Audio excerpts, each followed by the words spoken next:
Dr. Ritchie and Dr. Nevin, you're both aware of the circumstances around Somalia, where tens of thousands of Mefloquine tablets were given to our Canadian Airborne Regiment.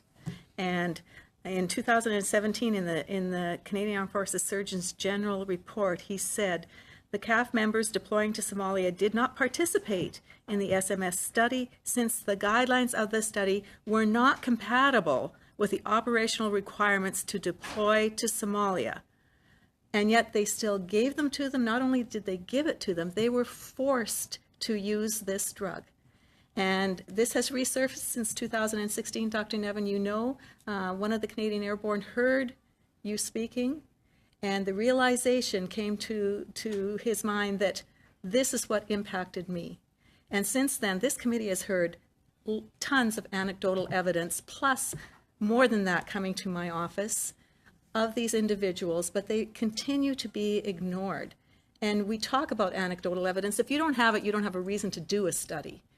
So in my mind, why is it then that this was shut down in that inquiry? Why has VAC, DND, and Health Canada refused to do what you are saying they fully need to do to deal with this issue, with the scanning, screening? No one has talked to our veterans since these changes came about with that report and with Health Canada's views on this.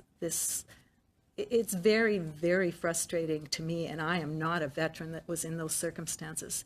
So again, with the benefit of the doubt for these individuals who have come forward, and with all the research taking place now, should they not be receiving proper screening, proper diagnosis, all these things that you're discussing? Absolutely, they should. So the use of Mefloquine in 1992 among deploying members of the Canadian Airborne Regiment to Somalia is extremely problematic. I don't understand the legal basis for the Canadian military's use of Mefloquine in that population. Drugs cannot be prescribed or distributed without a legal basis.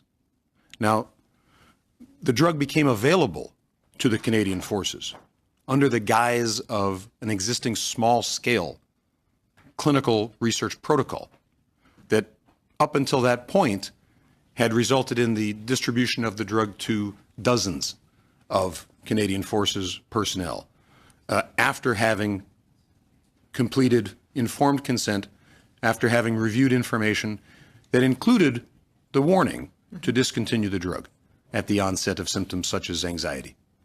Clayton Matchey and about 1,000 other deploying members of the Canadian Airborne Regiment received industrial quantities of Mefloquine that were ordered under that protocol.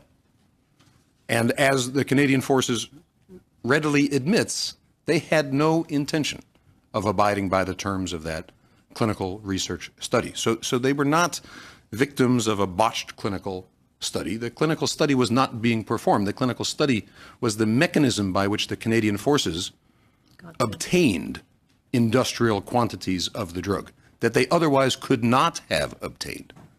Okay. So that the legal basis for the use of that drug has never, I think, been properly explored. But the consequences of not abiding by the clinical protocol have been profound to your country. They have been profound. Mm-hmm. Because Clayton Matchey, for example, was never told that when he began to experience restlessness and anxiety and hallucinations, that he was to stop taking the drug. In fact, when he told others that he was experiencing those symptoms, when he returned home on leave, for example, and family members expressed concern, he said, "I can't stop taking the drug." And we all know what happened in subsequent weeks, don't we? And we know that that led to the disbandment of the Canadian Airborne Regiment, something that could have been prevented had the Canadian Forces not taken what I think were extreme liberties with the law.